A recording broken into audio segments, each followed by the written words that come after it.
KFM Hotseat. Catch the fire tonight on KFM's Hotseat every weekday, 7 to 8 p.m. It's hot, it's live, provocative, and digs deep into the issues. It's KFM's Hotseat, the hottest debate on all relevant topics, live on KFM's Hotseat tonight. KFM's Hotseat every weekday, 7 to 8 p.m. KFM's Hotseat, only on 933 KFM.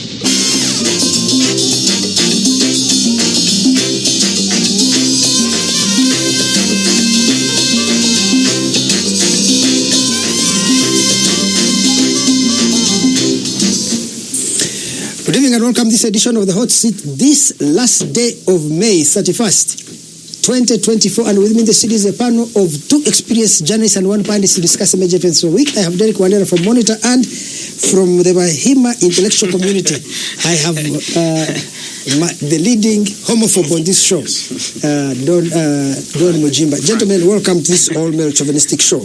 Always. Yes. We are. Where are all our members? I'm very angry that many people have absconded, especially on an important day like this when we have to discuss the American sanctions against Anita. They fear sanctions. They can come and support the Americans. So first was the British, now it's the Americans. What's happening, Derrick? These sanctions, I think many people have, from what we read from the section of the public, have been long overdue. Why? After the sanctions from UK, people really waited to hear what was coming from the US. And I remember we were in this studio and we were trying to understand what the UK sanctions mean to the Honourable Right Honourable Anita and the others. What was maybe a little bit peculiar with the US sanctions is that even the spouses of those that have been named were also sanctioned. So the Honourable Anita Mong and her spouse, the Honourable Goret Chitutu and her spouse, General Peter Lwelu and his spouse. I think the only person whose spouse wasn't sanctioned was Mwenda and Derrick, formerly a journalist, has been a minister and now dropped, but she's still MP. And there's been quite a clear line of things, especially when the anti-homosexuality law was passed. I saw very many lines coming through and comments, sanctions and blockage of some of the aid from that side, and I knew for sure that it was going to go even a little higher. But as it's mentioned, the sanctions are targeting, especially what is quoted in the sanctions is gross human rights abuse and corruption, and that's where you see the mixture. Do you think that is the main motive? Yeah, the two are main motives, but maybe if we break them down, for instance, if you want to go the human rights way, there are quite a number of issues that may fall in there, including the LGBT, whatever. Those are also taken as human rights, which I think played a very huge role in making sure that these sanctions come through. But when you look at a person like Peter Lwelu, I don't think it was anything other than human rights violation in terms of people. I think the Kasese incident certainly comes to play. When you look at, for instance, the Honourable Nandutu, it certainly has to be corruption. But with the speaker, whom I think that this was the main target, could be about human rights and gayism and stuff like that. Don. Frank. Sorry, Frank. Andrew, thank you. I should first mention that by all standards, sanctions is not something that you would want to come over your head. You've seen, maybe if you can see countries that have been sanctioned, for example, Iran, you see what sanctions are doing to Iran, and the other countries and the individuals who have been sanctioned. So, by all standards, sanctions is not something that you would. These people find that you have a customer who is sanctioned among your customers, they might decide to end the correspondence, and this is affecting hundreds of thousands of customers that you have in a bank. So, given that background, that means it is a risk to have Anita Among as a customer in your bank. But now, having understood this, and I think the USA and the UK. So Anita Among can use her personal assistant or her sister. But you see when you say Anita Among will use a sister or a brother or a personal assistant, when you come to the bank to open an account, you will provide what we call KYC, or know your customer information, and in this you will provide the source of income, because the question that you have to fill in is what is your maybe annual expectation income, and you say 20 billion. So what economic activity do you do? A visit will be done to ensure this. So if you imagine if you're a personal assistant and the bank finds out that what you're doing cannot be able to give you 20 billion in a year, so that what if she finds somebody with that amount who has such income and therefore can accommodate her theft? But how about this? On their balance sheet, on their account. But still, she's a very powerful person. That is how many people in Uganda will not? But how many people are in Uganda that can really afford that? But Andrew, what I wanted to come to is that USA and UK having. In any case, if you follow her transactions, yes, money was being sent from Bank of Uganda in billions to the account of her driver, her bodyguard, and what is the other person? Her personal assistant. The man she was already not transacting money using her account. Did you follow this story? But you see what I don't understand. Just one second, my son. Anita Among wasn't transacting these billions you are talking about using her own account. Actually, if you follow the story, money was being transferred from Bank of Uganda parliamentary account to the bank account of her bodyguard, who clearly could not, with his salary of 600,000 shillings, could not be afford to have 1.7 billion put on his account, and then the next day, and the bank they were using is Stanbic Bank, which is an international bank. Up to now, I cannot understand how a driver, a bodyguard, a personal assistant could receive 1.2 or 2.5 billion shillings on their bank account. They go and withdraw cash 800, 900 million shillings in one day, and the Financial Intelligence Authority does nothing. The bank itself doesn't do anything. Up to now, I really don't know how this was already happening. And as we have seen from the experience of Russia, sanctions are actually very easy to bust. I have seen. They're very easy to bust. Russia is trading in oil. Russia is earning more foreign exchange than it was earning for the sanctions. Russia's economy last year grew at 3.6%. No single European economy which has sanctioned Russia grew by 1%. Not one. The German economy contracted by 0.9%. So what we're seeing, I should tell you this.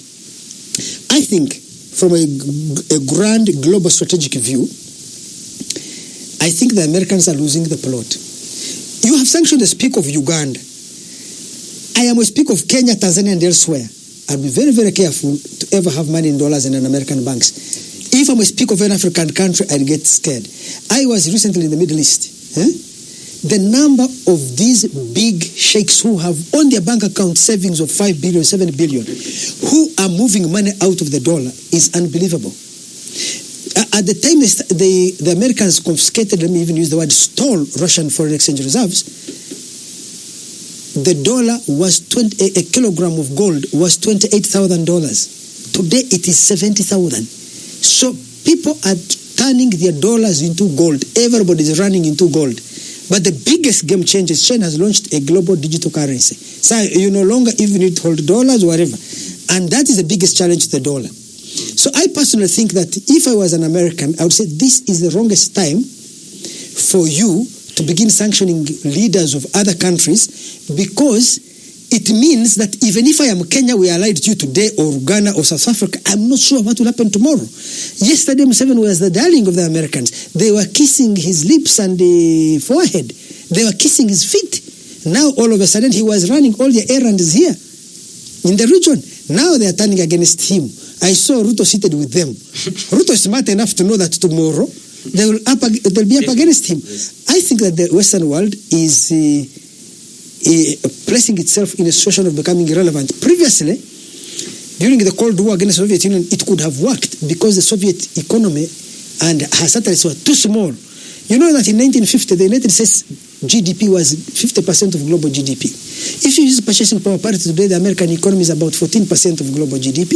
Essentially, you can afford to ignore America and still thrive. So America does no longer have that control over the world. But I don't think that if Anita Mongo's aim is to become wealthy and she has to trade off, what would she trade off? Remain with a small house and less money but able to visit America, or gorge herself in castles and mansions and drive expensive cars, buy expensive dresses and have American sanctions? Because I really want to know whether these sanctions will deter anybody from the kind of gross corruption she's been involved in. Derrick Wandera. I think... Let us take another break. When we come back, you'll answer that question. Yes. The hottest debate on all relevant topics, live on KFM's Hot Seat tonight. KFM's Hot Seat covers all the relevant topics every weekday, 7 to 8 p.m.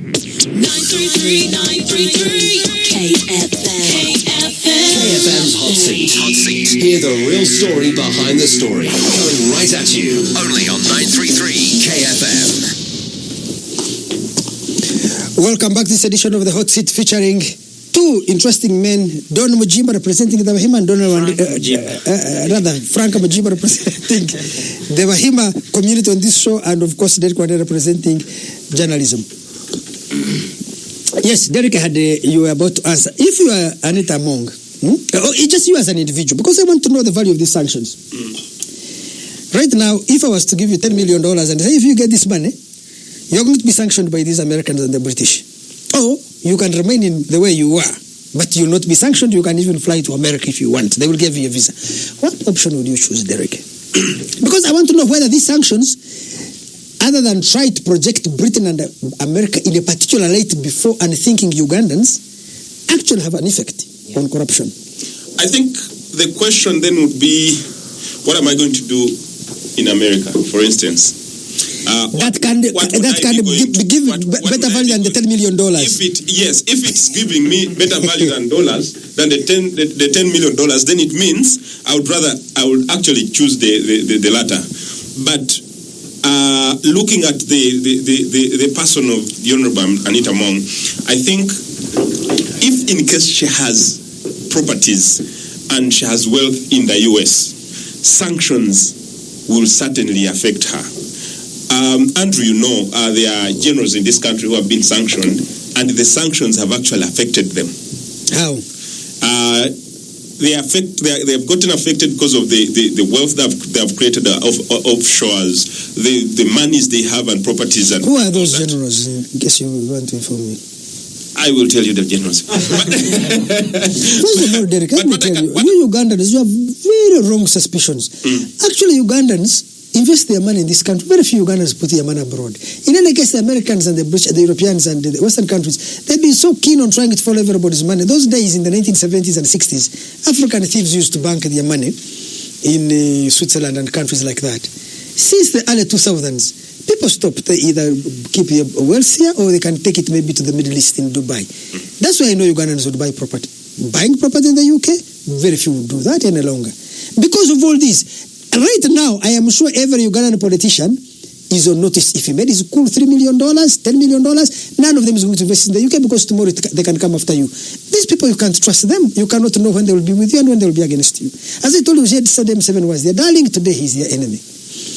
Yesterday, they were fighting Ruto, calling him the most corrupt man. The other day, I saw him seated in the chair of the President of the United States. So you clearly know that these people have permanent interests. They don't have permanent friends or permanent enemies. So, if you're an African politician, even Ruto himself knows it, that tomorrow they can turn against him. Yesterday, they were taking Ruto to the ICC. Yesterday, the Western media was denouncing Ruto as the most corrupt man in Kenya. You don't remember? This is 10 years ago, a few years ago. Now, he is seated in the seat of the President of the United States. They have no... Man! It is like they forgot. You think Anita Mong has stolen even 2% of the money that Ruto has stolen in Kenya? Or is accused of having stolen? So these what do they call them? Crocodile tears. We need to see them for what they are. But you see, Andrew, I think we shouldn't run away from the real objective. Now, like I was saying, if these Americans and UK people really know the impacts of these sanctions on the people themselves, but also on the people that are related to them. Now, Uganda is an independent country, so I think Uganda should be given a chance to try these people, what they call criminals here. These people who have participated in corruption, it should be given a chance to try them and convict them if they have any cases to really answer.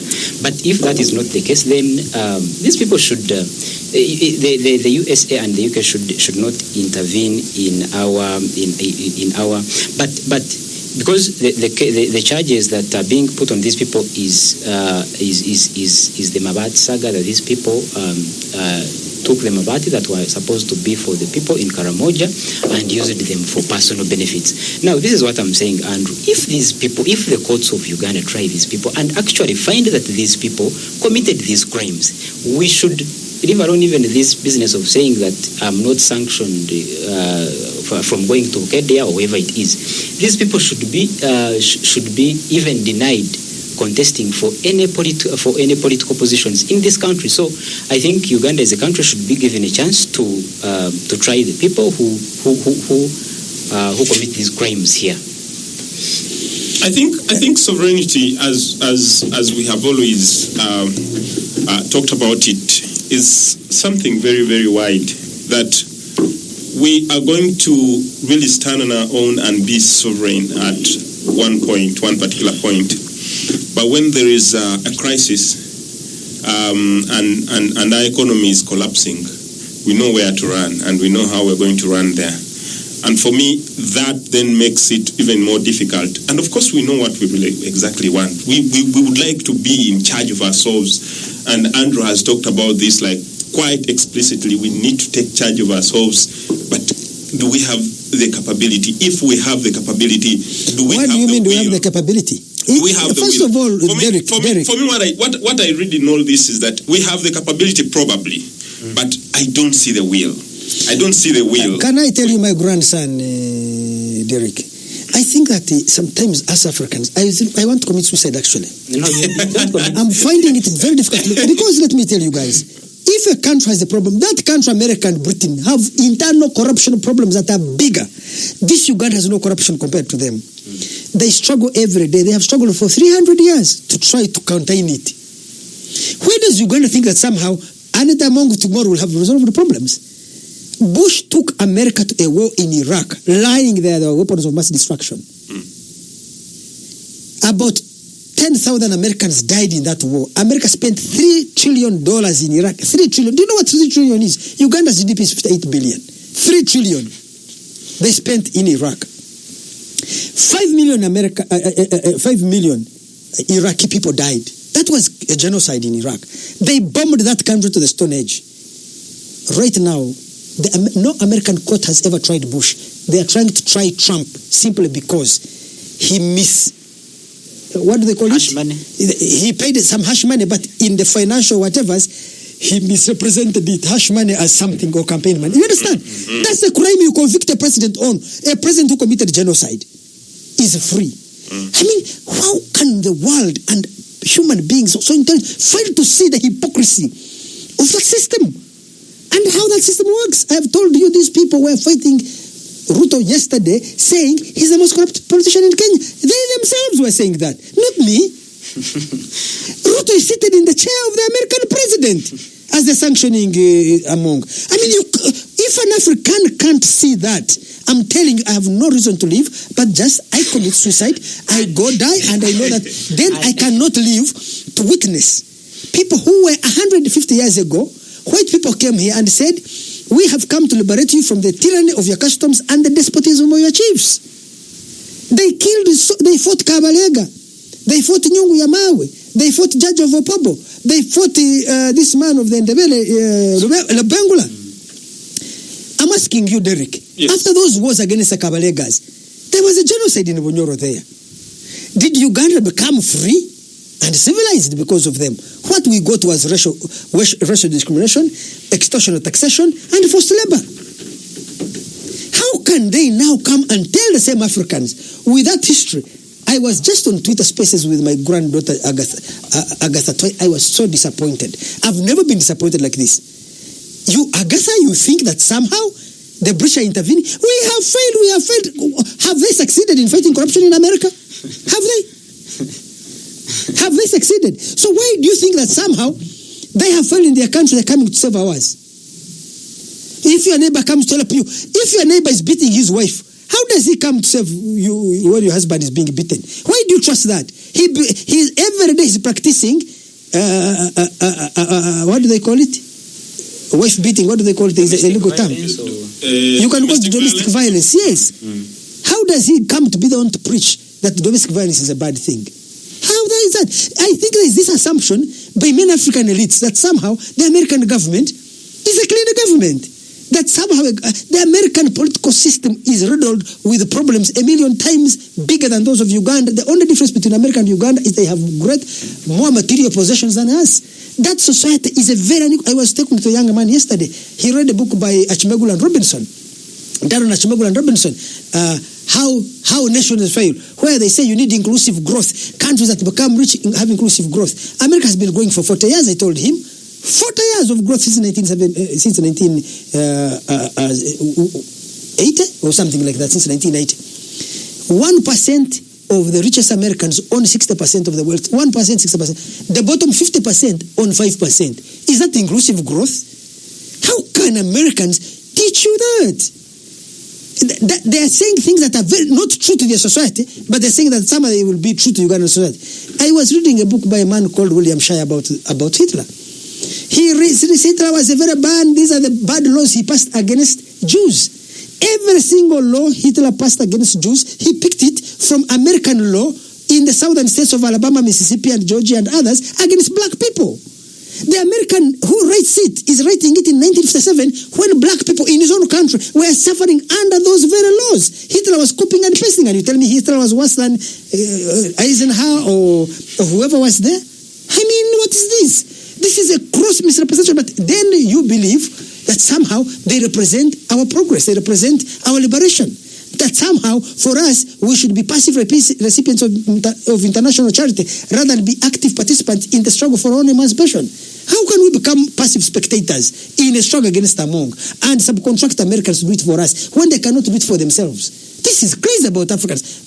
After here, I'm going to commit suicide. Guys, whoever wants to send Mabugo, I'm receiving my Mabugo when I'm still alive on mobile money.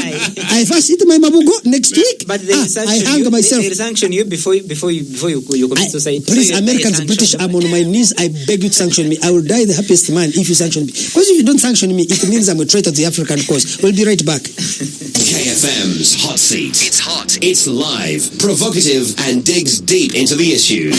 It's KFM's Hot Seat. 933 KFM. The hottest debate on all relevant topics live on KFM's Hot Seat tonight.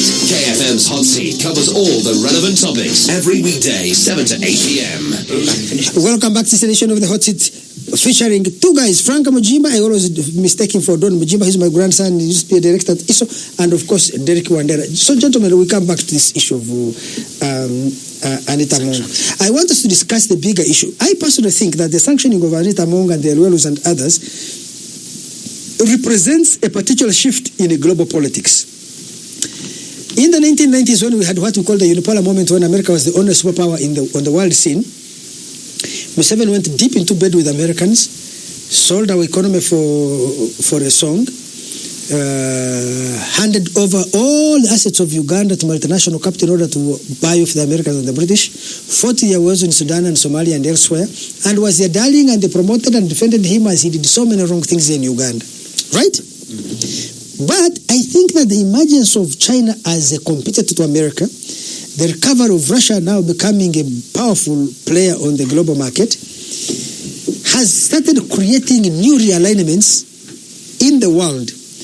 I feel like Uganda has shifted every day towards the Russians, towards the Chinese.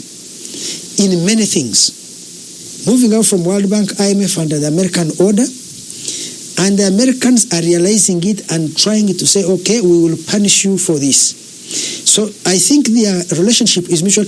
We are seeing a global realignment, and in order to contain Museveni, I can see that the Americans getting close to Ruto is, because they were against Ruto, is an attempt to balance the interest in East Africa. We have lost Museveni, we need Ruto.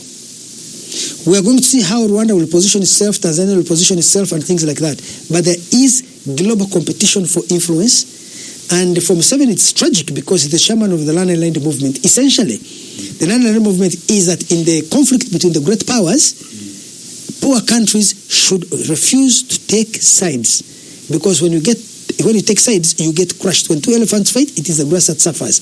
So to avoid becoming the grass that suffers when two elephants fight, countries of the third world had started something called the Land and Land movement, and Museveni today is the chairman. So I believe that what we are seeing is not just that there is corruption in Uganda, the Americans are posturing, but also that we are beginning to see the early days of competition for influence in Africa between China and Russia on the one hand, and America and her satellites in Western Europe on the other.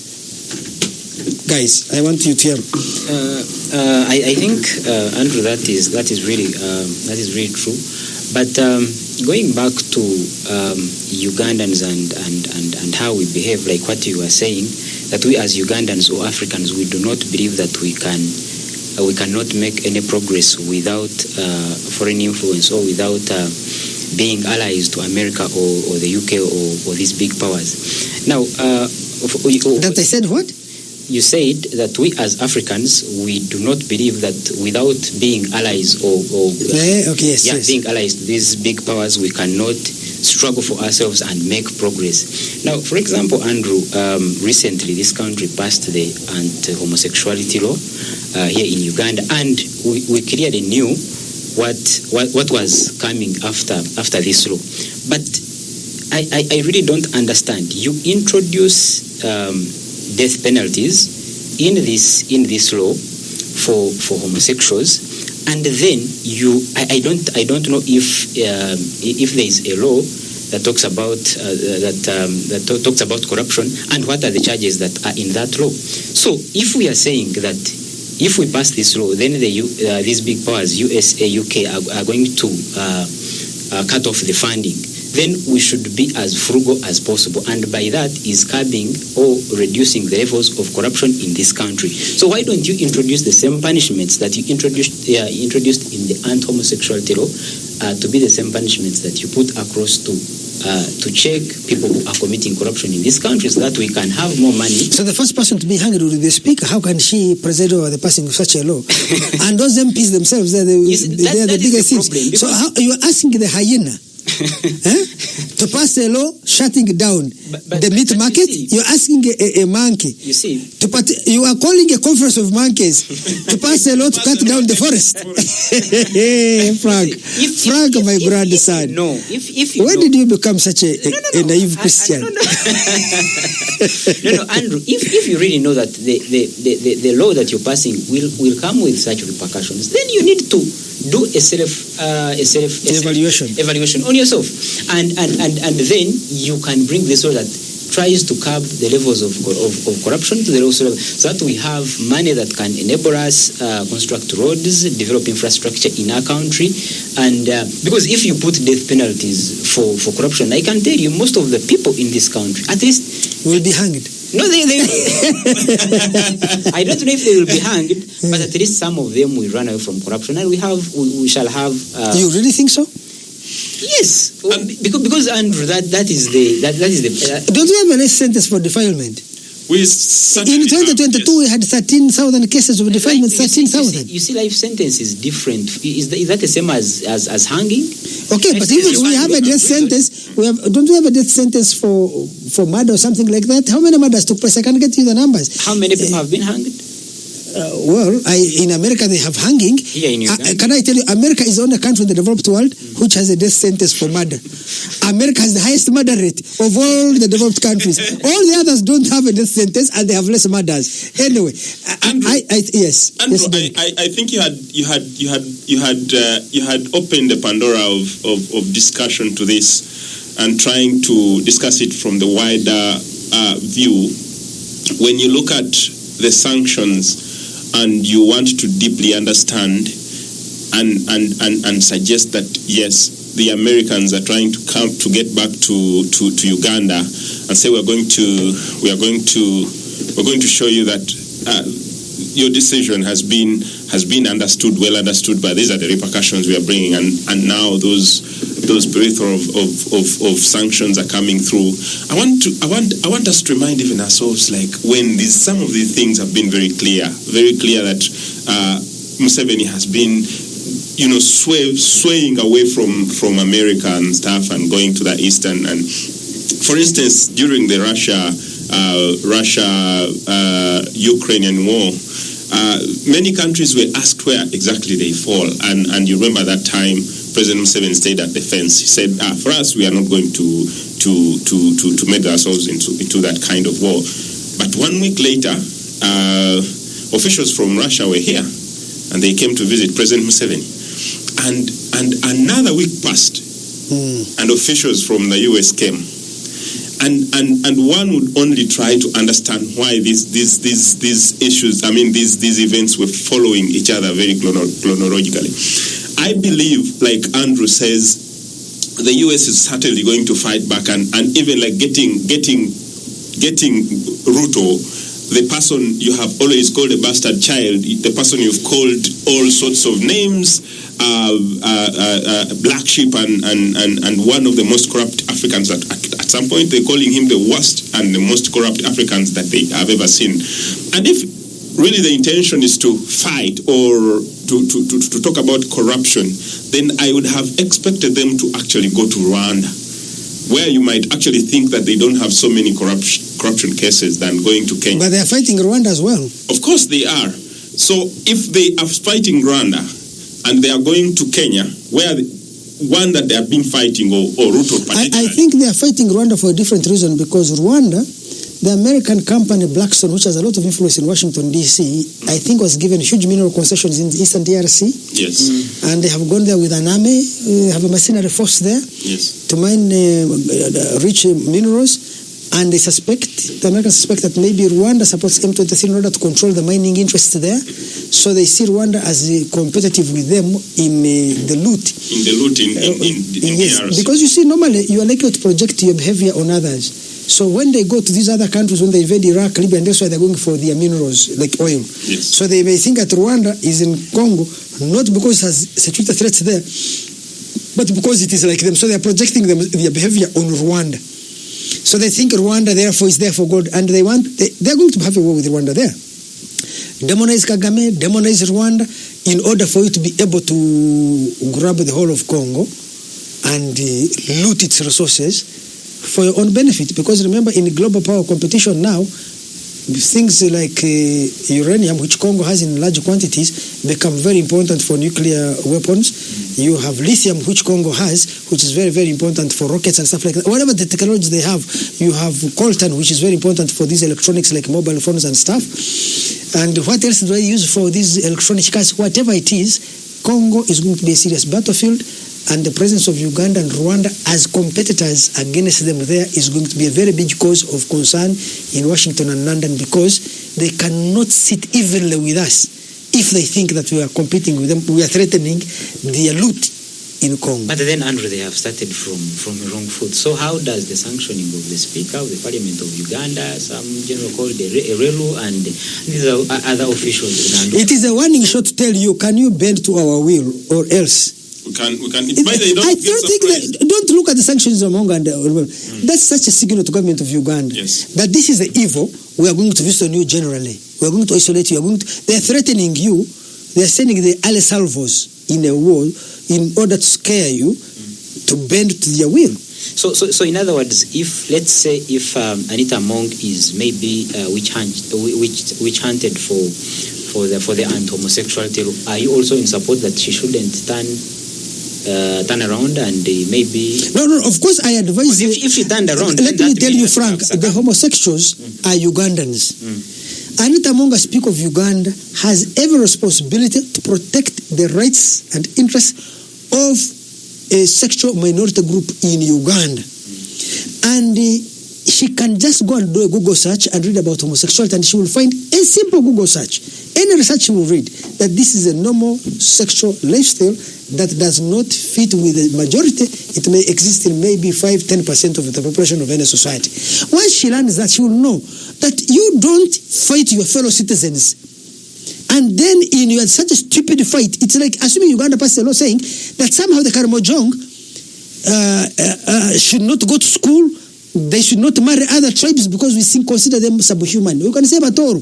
We consider Batoro subhuman. The way the whites had said blacks are subhuman, and they passed miscegenation laws which in the south of America said a white person cannot marry a black person in South Africa up to 1994. So if we say Batoro are subhuman, and this is the prejudice of all of us Ugandans, the majority, you get it? It is her right it is her responsibility as a speaker and obligation to say, no, we are going to protect this ethnic minority called Batoro against this form of discrimination. Don't wait for the Americans to exploit that internal incoherence with their so-called sanctions in order to win the sympathy of Batoro, the Batoro to feel like they are being protected by the Americans, when the Americans have other interests that may even be against the same Batoro community. The same applies to the gay community here. The Speaker of Parliament, the President of this country, all these people have a responsibility to protect gay rights here. We don't need Americans. And we Ugandans, led by me, are going to struggle for the rights of homosexuals in this country up to the last drop of our blood. We are not going to give up. And in this fight, I don't want the support of the Americans and the British. Please, don't stop helping us. We don't need your support. Because in our own way, it is. We're not going to change the prejudices of Ugandans overnight. I'm so cautious of that. I'm very cautious of the fact that I'm not going to change the political system of Uganda from being corruption-ridden to becoming clean tomorrow. I have to recognize that this is a long-term struggle, that the success may not come even in my lifetime. It may come in the lifetime not even of my children, but my great-grandchildren. And you know what I'm saying? When I listened to this Ugandan list, I was listening to Agatha Twaire today on whatever, I'm telling you, I was so disappointed because Agatha is brilliant. Whether she's pandering to the Americans to give her whatever, or whether she has shut down her brain, I just can't understand why anyone would think that somehow the Americans and the British, if you say they are coming to help us, since we have failed to govern ourselves, we are remained a poor country 60 years after independence, why can't they come and colonize us then? That's what you're saying. We can go in the streets and demonstrate for British colonialism. We say Britain must please come back and govern us. Americans, take Uganda as your colony because we Ugandans have failed to manage ourselves. This is the sickening part of this African elite. There was a lady speaking English in a Muzungu accent. She's a complete idiot, an empty head. There she went attacking me personally, said all sorts of things. Really? I can't understand. The crisis of Africa is an intellectual crisis. But anyhow, we have taken a break and I'll be right back. KFM's Hot Seat. It's hot, it's live, provocative, and digs deep into the issues. It's KFM's Hot Seat. 933 KFM. KFM's Hot Seat. Hear the real story behind the story. Coming right at you. Only on 933 KFM. Welcome back to this edition of the Hot Seat featuring Derrick Wandera, who has escaped from the studio. I think he cannot stand the heat the cold in the studio, and of course Frank Mujiba. Guys, let me come to Museveni's letter. Museveni has read now the recent letter on Anita Among. I want to know, what is the essence of these letters that Museveni has been writing? Couldn't he have called Anita Among and asked some of these questions? That's a question I also asked myself yesterday, because this is now like the third letter he's been writing. I think one was recalled or something like that. State House, some of my sources in State House still say they didn't understand that recalling of that letter. It was never recalled, it was denied. It was denied, yeah. What do you mean it was recalled when you say that? Saying it's fake. Okay, denied, whatever it was. But those are 3 letters in a space of about 2 weeks. Let us talk to the ones that the State House admits, yes. And for me, this particular one is these are questions that I expected that the president is calling on the third in order of precedent to just ask some of these questions in a private manner. Why is President trying to ask these questions to the public than he's asking the Speaker? Do you think the President could be trying to put everything on record? Maybe Museveni is convinced that the British are wrong and he wants to leave a written trail of information. Because I don't think that he could not have called Anita Munga and said, confirm for me, the British are giving this plot. Because even me, I just went online and searched, put in the apartment number and searched for the ownership. Everybody does. I'm sure Museveni at State House will be told that no. I think, anyway, Frank, what do you think? But you remember, I think shortly when the exhibition ended, I remember there was a meeting between President Museveni and Anita Munga. So there's a meeting at State House. What they talked about is what did not come out clearly. But also you remember that President Museveni went, I think, to Kedia to open up a school or a hospital that she had built that side. So I think the two must have met, but I don't know if actually when they meet they actually talk about these things. But for purposes of writing, I think Museveni has been clear. He has written almost to every issue. You remember when there was a contest of the mosque that was going to be, I think, sold or something like that. So Museveni had to write. So he has been consistent writing. I think he's putting these things on record. He wants everybody to follow. It's like it's not like there are background talks of Museveni is talking with Anita and the public does not know anything. So he writes to keep those records. And second, I also think that I think Museveni has the intelligence. He has the ability to get the intelligence to know whether actually Among owns property in the UK or if she actually doesn't. And I know Museveni knows these things. But let me assume, guys, that Anita Among owns property in the UK. What's wrong with that? No, I mean everyone does. People do own properties outside. Yesterday I was reading somewhere that the old man owns some property out of Uganda here. I mean, like, you read it where? You read it where? Actually, incidentally, I used to own an apartment in London. I bought it in 2002. I sold it in 2007. And I got very good money out of it, a good capital gain. Immediately I bought it, then the property market in London crashed. So I was very lucky I had pulled my money out. Clearly now, even if Jesus Christ returned from heaven to claim his kingdom here on earth, trust me, I will not buy property in the UK or the US. Why? Because of sanctions? Or? Because these people can't be trusted. I was telling you, it's very difficult to know when you are their friend and when you can be their ally. Their friend. You get it? That's true. Museveni yesterday was their best friend. The CIA financed Museveni to fight South Sudan. They have been funding him in Somalia. They have funded him in Congo. They have funded Ugandan troops all over the place. They have the Americans used to give us enough military aid. The Americans now started giving us a little aid. The Americans gave us this. They gave us this. Museveni would be invited to the G7 summits. Museveni would be invited to the White House. Museveni would dine and wine with them. Clinton came here. Bush came here. They hugged him. They touched his cheeks. Everything they did. And now, all of a sudden, they are sanctioning everyone around. So the point I'm trying to make is it's very difficult to know when and what actions you can. I have a friend who owns a company here. The American sanctioned his company. And for wrong reasons, the other day, I called the Americans. Some people of M23 approached me. They said they were looking for ways to reach Kinshasa, and they think the Americans, the French, the Belgians, and the EU can help. So I called the French. They said, no, we cannot talk to M23. I talked to the Americans. They said, well, let's check with Washington, D.C. They called me later and said Washington, D.C. has refused us to meet M23. Okay, I called the... How did M23 reach you?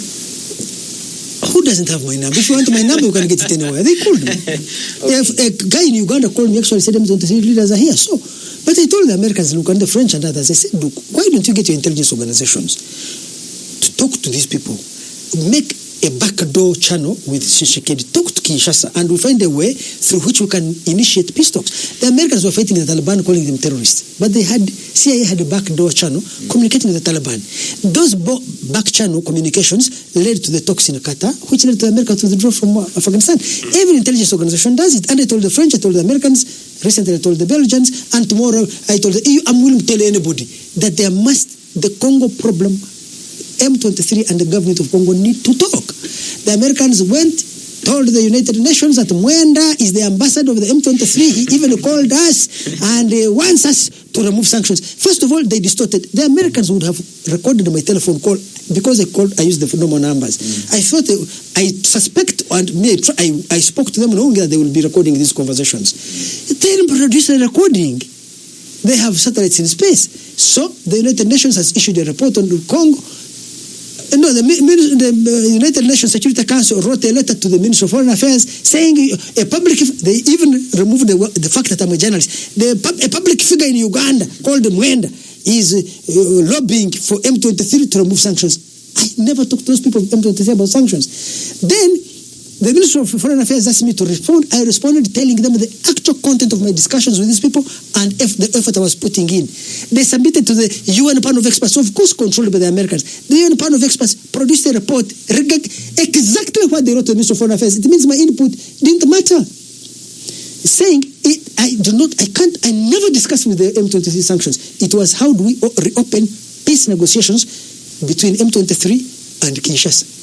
So the reason is very clear to me that the Americans have an agenda about Mwenda. And they want that agenda to reflect so that the UN panel of experts are not doing an investigation. They are just hatchet persons of American intrigue. This is sickness, you see. And let me tell you, today Americans, I want to tell you, I have really been trying to commit suicide over so many things.